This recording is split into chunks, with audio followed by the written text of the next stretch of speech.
Hello friends, எல்லோரும் எப்படி இருக்கீங்க? எல்லாருக்கும் மதியம் வணக்கங்க. இன்றைக்கி எங்கள் வீட்டில் என்ன ஸ்பெஷல்னால் சுட சுட சாதம், அதுக்கப்புறம் பார்த்திங்கன்னா ஒரு சூப்பரான காலிஃப்ளவர் கிரேவி தாங்க செஞ்சேன். வாங்க எப்படி செய்கிறதுன்னு பார்க்கலாம். ஃபஸ்ட்டு அடுப்பை பற்ற வச்சு அதில் ஒரு சட்டி வச்சு அதில் தண்ணி ஊற்றிக்கோங்க. அது தண்ணி நல்லா கொதித்து பாயில் ஆனதுக்கப்புறம் அதை ஆஃப் பண்ணிடுங்க.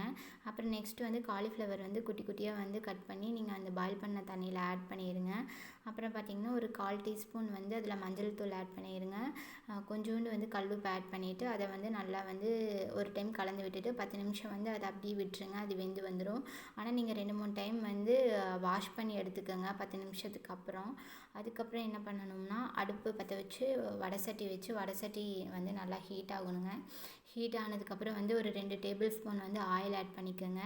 அதுக்கப்புறம் அதில் பாயில் பண்ண காலிஃப்ளவரை நல்லா தண்ணி பிழிஞ்சிட்டு ஆட் பண்ணிடுங்க. அதில் மஞ்சள் தூள், அதுக்கப்புறம் கொஞ்சோண்டு மிளகாய் தூள் ஆட் பண்ணி ஒரு டைம் கலந்து விட்டுருங்க. கலந்து விட்டு இதை 5 மினிட்ஸ் குக் பண்ணிடுங்க.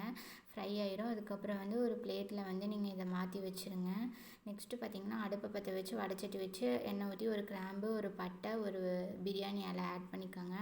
அது நல்லா செவந்து வரணும். அப்போ தான் கிரேவி நல்லா டேஸ்ட்டாக இருக்கும்.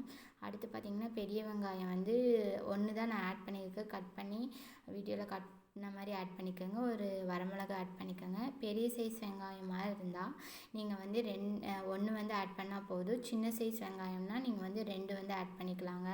அது அப்படியே ஒரு தொலைவிட்டு அது நல்லா பச்சை ஸ்மெல்லெல்லாம் போகணும். அப்புறம் கொஞ்சோண்டு பொட்டுக்கடலை ஆட் பண்ணிக்கோங்க.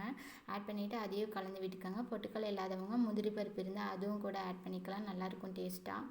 அப்புறம் பார்த்திங்கன்னா பெரிய சைஸ் தக்காளி கட் பண்ணி ஆட் பண்ணியிருக்கேன். நீங்கள் சின்ன சைஸ் தக்காளி இருந்தால் நீங்கள் 2 கூட ஆட் பண்ணிவிட்டு கொஞ்சோண்டு கல்லுப்பு போட்டு நல்லா வேகட்டும்.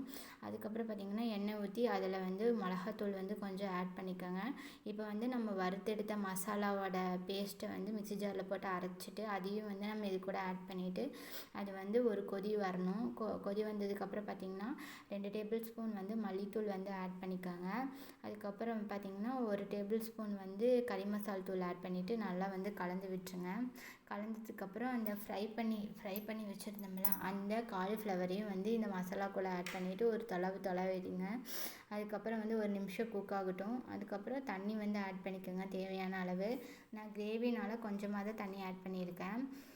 ஒரு கொதி வந்தோடனேயுமே செம்ம டேஸ்ட்டாக இருக்குங்க. அப்புறம் நீங்கள் என்ன பண்ணணும்னா ஒரு கைப்பிடி அளவு கொத்தமல்லி இலை இருக்குல்ல, அதை நல்லா கிள்ளி போட்டு இந்த கிரேவியில் ஆட் பண்ணிடுங்க.